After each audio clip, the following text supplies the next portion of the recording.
আরে ওটা তো এমন, মানে সে নিজেকে আল্লাহর জায়গায় নিয়ে জাজ করা শুরু করতেছে।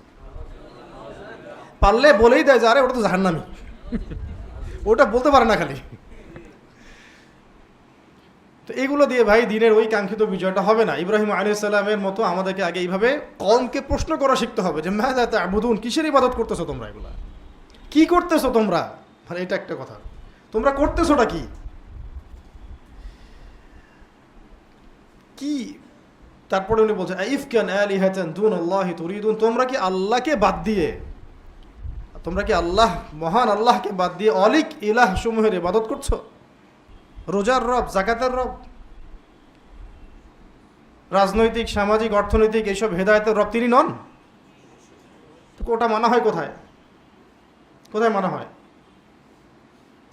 বেশিরভাগ মানুষ আমাদের দেশে ব্যক্তিগত জীবনে আল্লাহকে মানি, আল্লাহর বিধানকে মানি, যারা মানার চেষ্টা করি, কিন্তু রাজনৈতিক জীবনে গিয়ে, অর্থনৈতিক জীবনে গিয়ে, সামাজিক জীবনে গিয়ে আমরা আল্লাহ পাকের বিধানটা মানি না, পরোয়াই করি না, বেশিরভাগ পরোয়াই করি না। আমরা মানতেই চাই না যে আসলে আল্লাহ পাকের পক্ষ থেকে এই ক্ষেত্রেও বিধান আছে। সরাসরি তো বলে দেয়, কেউ বলে দেয় ইসলামের লেবাস নিয়ে, নাম নিয়ে বলে দেয় আমরা তো শরিয়া আইন প্রতিষ্ঠা করতে চাই না, সরাসরি বলে দেয়। তো কি প্রতিষ্ঠা করতে চান আপনি? তাগুত, আল্লাহ বিরোধী আইন। আল্লাহর আইনের বাহিরে ইনসাফটা আছে কোথায়? যে ইনসাফের কথাটা বলা হয় যে আমরা ইনসাফ প্রতিষ্ঠা করতে চাই, ইনসাফটা কোত্থেকে আনবেন আপনি? ফরাসি বিপ্লব থেকে, নাকি চে গুয়েভারের আন্দোলন থেকে, নাকি মার্কসের দর্শন থেকে, না স্টেলিন থেকে, নাকি মাও সেতুং থেকে, না মুসোলিনি থেকে? কোত্থেকে আনবেন ইনসাফটা? আনবেন এখানে এই এই এই যে আদর্শটা, এটার বীজই এখনো বপন হয়নি। ধরে নেন যে এখন থেকে আপনাকে মিনিমাম 10-20 বছর দাওয়াতের কাজ করতে হবে, তাও আপনাকে আমাকে একা না, সবাই মিলেই করতে হবে। তারপরে একটা কওম হয়তো তৈরি হবে ইনশাআল্লাহ, যারা আল্লাহর জমিনে আল্লাহর দিন চায়। আর এই ভাইদের যাদের কথা বলছি তাদেরকে আপনি অবজ্ঞা করবেন না, তাদেরকেও আমাদের শক্তি হিসেবে কাজে লাগাতে হবে। তারা তো অমুসলিম না, ঠিক আছে? এবং দাওয়াতের কাজটা সব মহলেই করতে হবে, সব মহলেই। কে জানে কোনো তাগুতপন্থী থেকেই দেখা যাবে যে ওমর রাদিয়াল্লাহু আনহুর মতো একজন সাহাবীর মতো মানুষ বের হয়ে আসতেছেন। সাহাবীর মতো বলতে বোঝাচ্ছি যে ওই আদর্শের, যেমন ওমর রাদিয়াল্লাহু আনহু দারুন নাদওয়া থেকে বের হয়ে আসলেন না, বের হয়ে এসে ইসলামের বলিষ্ঠ সৈনিক হয়ে গেলেন, খোলাফায়ে রাশেদাদের মতো অন্তর্ভুক্ত হয়ে গেলেন, প্রকাশ্যে ইসলামের দাওয়াত শুরু হয়ে গেল, একাই পুরো 100 জনকে চ্যালেঞ্জ করা শুরু করলেন। এরকম বহু মানুষ বের হয়ে আসবে ইনশাআল্লাহ, যারা এখনও হয়তো যারা দেখা যাবে তাগুতের কোনো বাহিনীতে আছে, অথবা কোনো পলিটিশিয়ান মানে পলিটিক্সের মধ্যে আছে, অথবা হারামের মধ্যে আছে, অথবা আল্লাহদ্রোহী কোনো মতবাদের মধ্যেই আছে, এমনকি নাস্তিকও আছে, সেও হয়তো বের হয়ে আসবে। দাওয়াত সব মহলেই দিতে হবে। তো ফামা যন্নুকুম বিরাব্বিল আলামিন, এরপরে আয়াতে এসেছে 88 নম্বর আয়াতে ফানাযারা নাযরাতান ফিন নুজুম, এবার তিনি ওই নক্ষত্রের দিকে তাকালেন, নজর দিলেন, নক্ষত্র তারকারাজিগুলোর দিকে তাকালেন। কে? এবং বললেন ফাকালা ইন্নী সাকিম, এবং বললেন যে আমি অসুস্থ, আমি অসুস্থ। কখনকার ঘটনা বুঝতে পারছেন তো? ওটা তো ব্যাখ্যা করছি না। ওই যে পুজো হবে, মেলা হবে, ওটা তো জানেন তো আপনারা। হ্যাঁ, তুমি যাবা কি না, ওইটা শর্টকাটে বলা হচ্ছে এখানে আর কি, সামারি করে। ফানাযারা নাযরাতান ফিন নুজুম ফাকালা ইন্নী সাকিম, তিনি তারকার রাজির দিকে তাকালেন এবং বললেন যে আমি অসুস্থ। সত্যি কথা বলতে চতুর্দিকে যখন আপনি গুনাহ দেখবেন, শিরক দেখবেন, কুফর দেখবেন, পাপ আর পাপ, এই যে আমাদের কওম ইস্যু নিয়ে দিশেহারা, আপনিও বলবেন যে আমি অসুস্থ।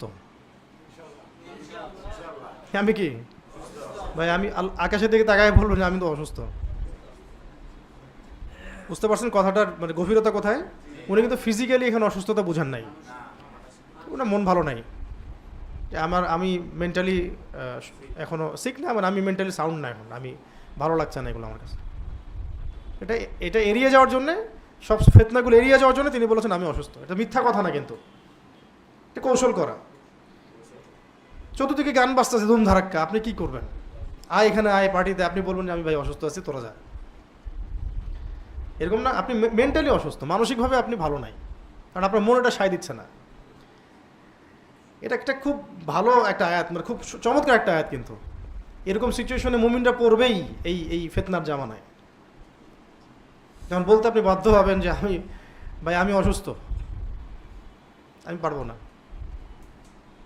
ইভেন ইলেকশনে ভোট দিতে বললেও আমরা বলি আমি অসুস্থ। আছে আল্লাহ। অনেকে বলেন ইবাদত, আবার কেউ বলেন জিহাদ, আমি বলি যে আমি অসুস্থ। আল্লাহ মাফ করো।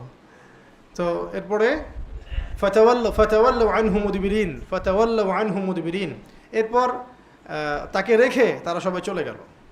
তাকে বলতে কাকে? ইব্রাহিম আলাইহিস সালামকে রেখেই তারা চলে গেল। যখন আপনি আপনার জায়গায় অটল থাকবেন, তারা আপনাকে ছেড়ে দিবে। আপনি কনফ্লিক্টে যান নাই, বলেছেন যে আমি এসবের সাথে একমত না, আপনারা যান করেন, আমি অসুস্থ, চলে গেছে ওরা।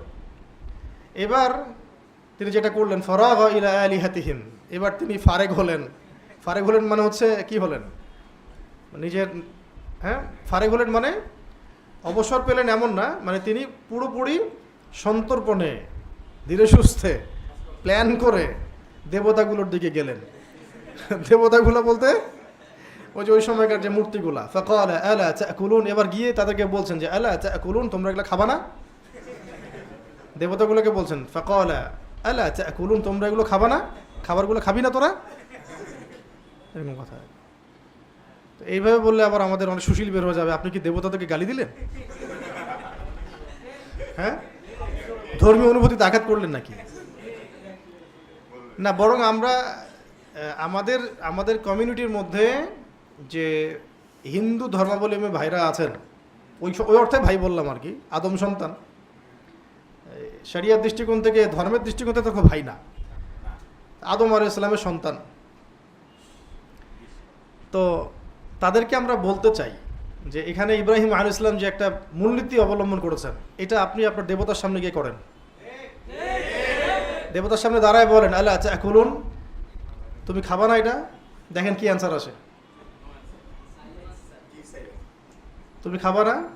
সূরা মারিয়ামে আরও আছে যে হে আমার ইয়া আবাতি, হে আমার বাবা, তুমি লিমা তা'বুদু, তুমি এমন ইলাহের ইবাদত কেন করো?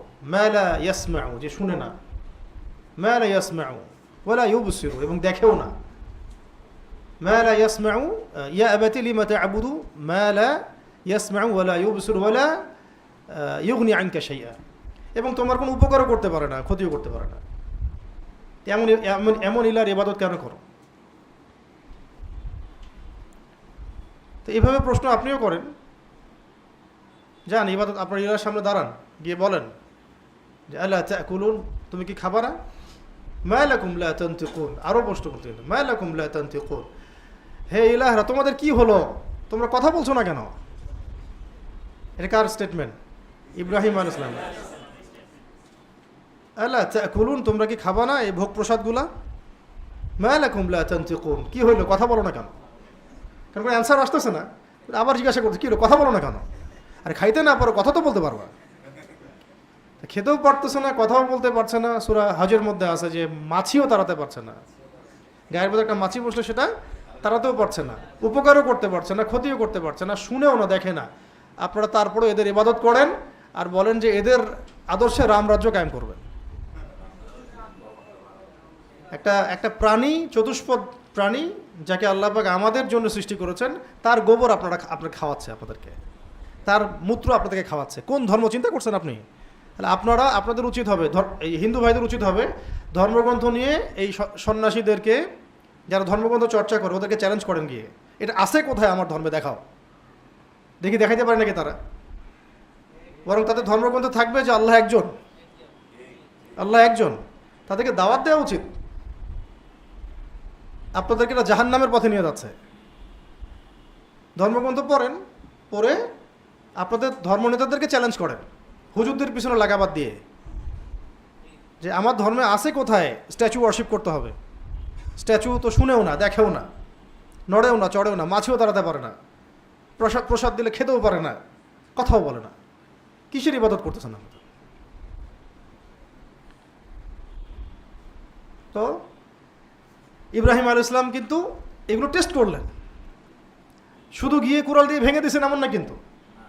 খেয়াল করে দেখছেন, একটার পর একটা প্রশ্ন করতেছেন। তারপরে ফরাগ আলাইহিম দরবাম বিল ইয়ামিন, এবার কথা আর বলিস না, তোর সাথে কথা বলে কি হবে, একদম কুঠার নিয়ে, ডান হাতে কুঠার নিয়ে দরব মানে একদম মাই শুরু করলেন। ফরাগ আলাইহিম দরবাম বিল ইয়ামিন, ফরাগ আলাইহিম দরবাম বিল ইয়ামিন। এরপর সে মানে ইব্রাহিম আলাইহিস সালাম এদের উপরে সবলে আঘাত করা শুরু করলো, সজোরে। ডান হাতের কথা মানে সজোরে আঘাত করা শুরু করলো ইব্রাহিম আলাইহিস সালাম। এবার এই ওই সময়কার দেবতা যেগুলো ছিল এগুলোর উপর সজোরে আঘাত করা শুরু করলো। এটা আপনি আবার এখন করতে যান না, কারণ এই শোনেন, এই আঘাত করার সুন্নত আছে আমাদের। কোত্থেকে নিব সুন্নতটা? মুহাম্মদ রাসূলুল্লাহ সাল্লাল্লাহু আলাইহি ওয়াসাল্লাম মক্কার 13 বছর, মক্কার 13 বছর আঘাত করেছিলেন নাকি ওগুলো থাকা অবস্থাতেই ইবাদত করেছেন? থাকা অবস্থাতেই ইবাদত করেছেন। যতক্ষণ না দাওয়াতের সাথে সাথে জিহাদের মধ্য দিয়ে ইসলামী ইমারা বা খেলাফা কায়েম না হচ্ছে এবং ইসলাম রাজনৈতিকভাবে শক্তিশালী না হচ্ছে, ওই জায়গায়